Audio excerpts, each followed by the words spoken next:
one of the reasons that you're here today is to hear that we are very unhappy, I am, with Russia. But we'll discuss that maybe a different day. But we're very, very unhappy with them, and we're going to be doing very severe tariffs if we don't have a deal in 50 days. Tariffs at about 100%. You'd call them secondary tariffs. You know what that means. But today we're going to talk about something else. And as you know, we've spent $350 billion approximately on this war with Russia and Ukraine. And would like to see it end. It wasn't my war, it was Biden's war. It's not my war, I'm trying to get you out of it. And we want to see it end. And I'm disappointed in President Putin because I thought we would have had a deal 2 months ago, but it doesn't seem to get there. So based on that, we're going to be doing secondary tariffs if we don't have a deal in 50 days. It's very simple. And they'll be at 100%. And that's the way it is. That can be more simple. It's just the way it is. I hope we don't have to do it. But regardless, we are going to be, we make the greatest military equipment in the world, whether it's missiles. You saw that recently in Iran, the way those planes flew in. They hit every single, 14 bombs hit every target. Then you had the helicopters shoot a total of 30 bombs, 30 missiles. And they hit every single, Marco, is that right? Every single piece, every single target. And it was, I guess on a scale of 0 to 10, they say it was about a 15. That's how successful it was. That's how lethal it was, a word they like to use nowadays. But it was an amazing, well-organized attack that people in this country wanted to do for 24 years. You know, when we had the pilots in last week, they were saying, sir, we've been practicing this for 24 years, meaning people, not them, but other people that are a little older now. But they too, and you were the one that let us do it. But we've been practicing it 3 to 4 times a year for 22, 24 years, because they always knew they had to stop Iran from doing what they were doing, which is trying to come up with a nuclear weapon, a nuclear bomb. And we did it very successfully. And we make the best equipment, the best missiles, the best of everything. The European nations know that.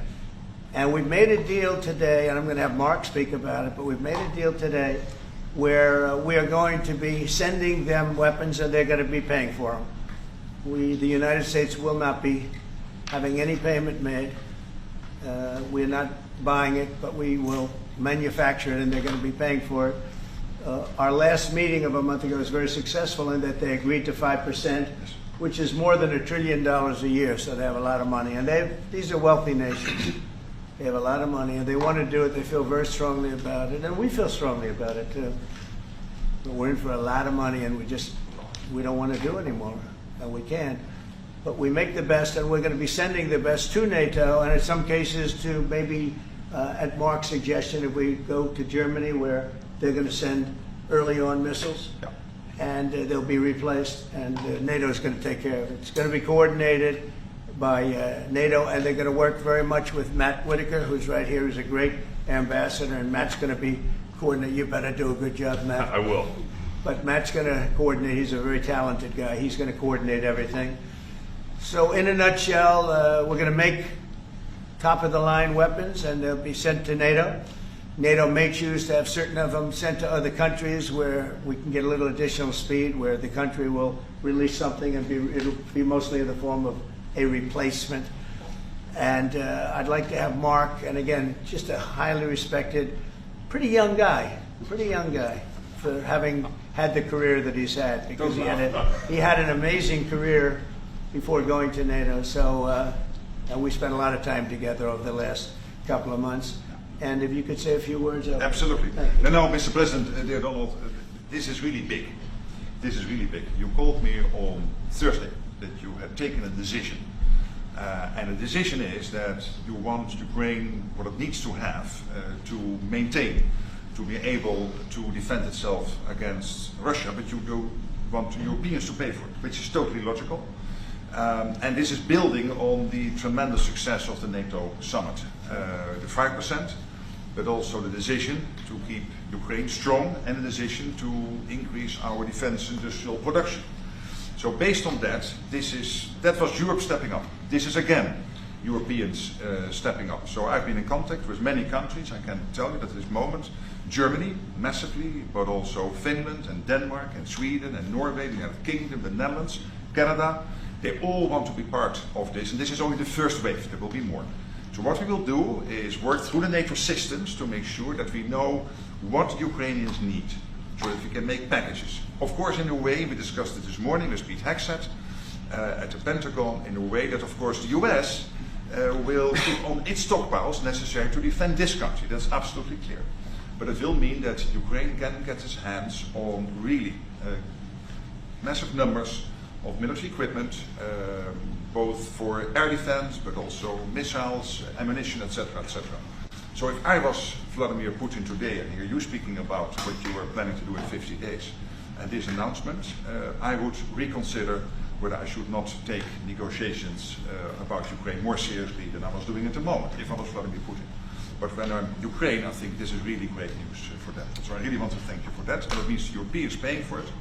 And again, I mentioned all these countries, we will deal with that. And exactly as you said, it might also mean that countries will move equipment fast into Ukraine and then the US later backfilling it because speed is of the essence here. So really, thank you. This is important. You did a great job. That's a really great job. So we do good. The only one we haven't been able to get to yet is Russia. I'm not happy, and I will tell you that Ukraine wants to do something. Again, it's a war that should have never started. If I were president, it never would have happened. I used to speak to President Putin about it a lot. It was the apple of his eye.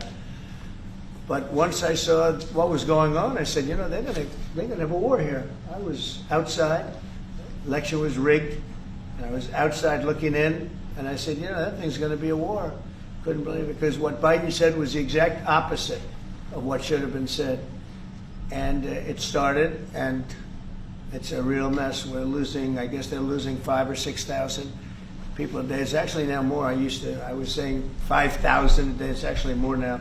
Mostly soldiers, but a lot of people in cities and towns that are getting blown up too. It's a horrible war, and it should be stopped. And so if it's not done, if we don't have an agreement in 50 days, that's what we're doing. Secondary tariffs, and they're biting. And I hope we don't get to the point where we do, but I've been hearing so much talk. It's all talk. It's all talk, and then missiles go into Kiev and kill 60 people. It's got to stop. It's got to stop. But the purpose of this is to say that this is a very big deal we've made. This is billions of dollars worth of military equipment is going to be purchased from the United States, going to NATO, etc. And that's going to be quickly distributed to the battlefield. Ukraine will take it up. And, you know, say what you want about Ukraine. When the war started, they had no chance.